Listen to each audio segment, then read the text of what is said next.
November the 9th, 1997, a date etched into the minds of professional wrestling fans around the world. A night that crowned a new WWF champion under the most controversial of circumstances. The culmination of a 13-year career within the promotion. A moment that blurred the lines between fiction and reality.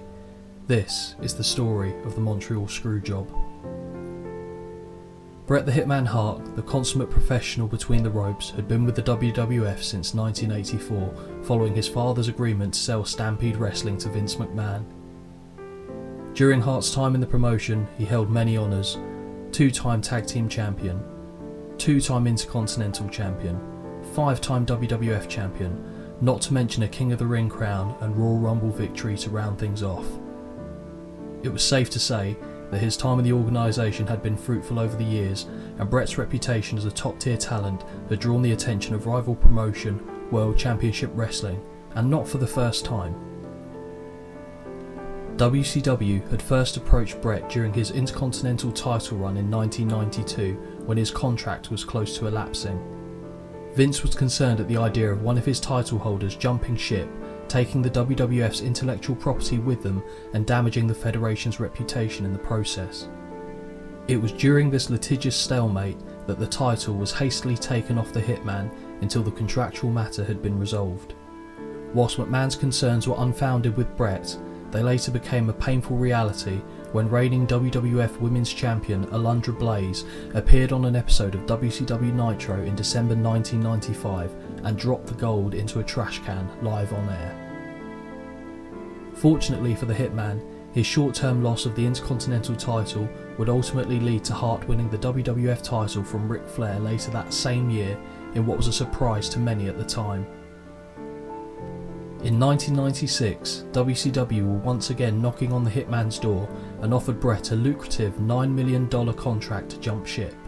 To counter the offer, McMahon offered Hart an incredible 20-year contract, which would have seen Bret finish his in-ring career with the WWF and later transition to a backstage role once he had hung up the boots. Hart accepted the offer in October 1996 to stay with the WWF and spurn the advances of Ted Turner's organisation. It was during discussions surrounding Bret's contract that McMahon uttered the prophetic words, "WCW wouldn't know what to do with a Bret Hart," and deep down, Bret knew this to be true. Everything appeared to be going smoothly until mid-1997, when WWF's financial worries started to get the better of them. Behind the scenes, Bret received notice from Vince McMahon that he was unable to continue honouring Hart's 20-year contract, insisting that Hart contact WCW and reconsider their previous offer. Whilst the Hitman did not want to leave WWF, he ultimately decided to do what was right for his family and reached out to Eric Bischoff to negotiate a 3-year, multi-million-dollar contract with WCW. Bischoff was more than receptive to the idea, and once the specifics had been finalised, Hart was set to depart the WWF in late November following the Survivor Series pay-per-view. The politics of professional wrestling are every bit as prevalent as the fractious infrastructure of national governments. What is good for one often comes at the detriment of many. Within the world of professional wrestling, it is the time-honoured tradition that the champion is supposed to put over the next star of the company on their way out. Now, whilst Bret, by all accounts, was very much a traditionalist, the chosen successor to the Hitman was the Heartbreak Kid, Shawn Michaels, a man with whom Bret shared a great deal of animosity. As part of the contract, Hart had an element of creative control that allowed him to nix an idea if he wasn't in agreement with the proposal being put forth. Given his history with Michaels and the Survivor Series taking place in his native Montreal, Hart was not willing to acquiesce to putting Shawn over on that night. During a previous interaction with the Heartbreak Kid, Michaels, who was informed he was scheduled to win, had arrogantly turned to Hart and said, "I would never do the same for you." The Hitman offered a number of alternative solutions that would see him forfeit the title the following night on Raw, and it was even suggested he would drop the title to Stone Cold Steve Austin, whom Bret Hart saw as the future of the company. After much deliberation by McMahon, it was eventually decided that the Survivor Series main event would result in a disqualification so the title would not change hands and Hart could relinquish the gold before heading off into the sunset as planned. Enter the clique. Playing up to Vince's insecurities and doubts as to Bret's true intentions on his way to the competition, Michaels and Triple H got into McMahon's ear.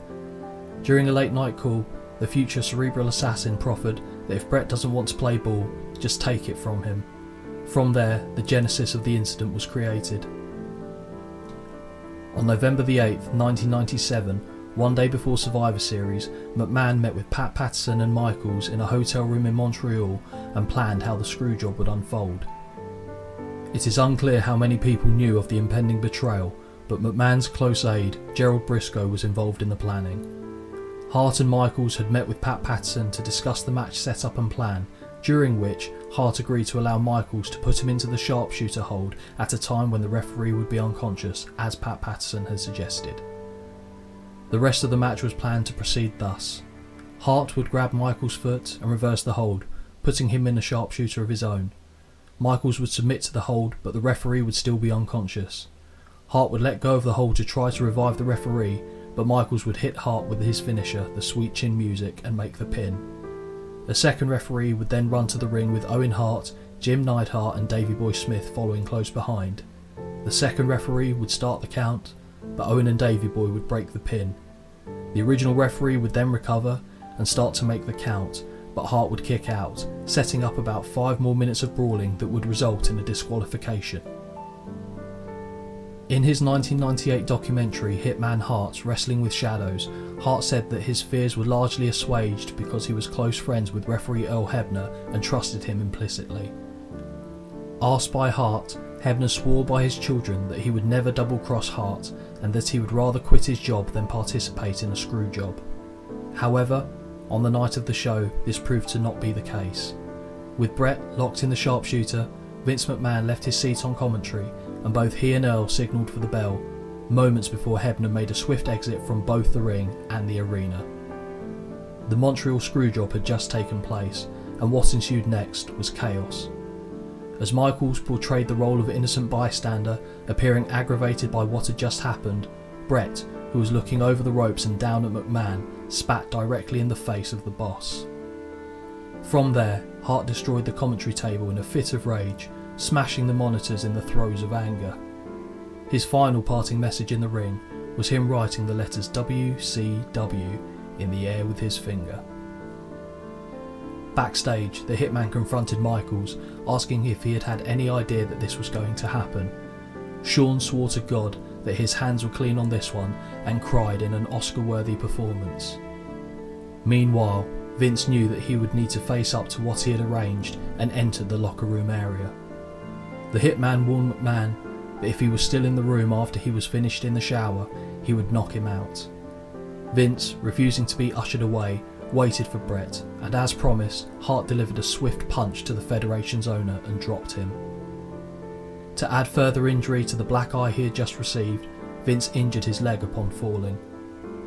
With that, Bret the Hitman Hart left the WWF, and later, on their weekly scheduled TV programming, McMahon decreed that it wasn't he who had wronged the former WWF champion.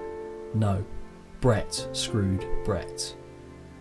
This would be the ignition for one of the greatest heels professional wrestling had ever seen, the evil corporate megalomaniac, Mr. McMahon.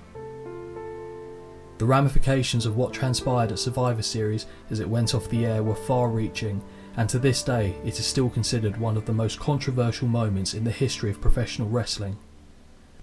How different things could have been had the WWF been able to honour Bret Hart's contract. However, if the Screwjob has taught us anything, it is that in the world of squared circle grappling, nothing can be taken for granted. This was the night that kayfabe died. This is the legacy of the Montreal Screwjob.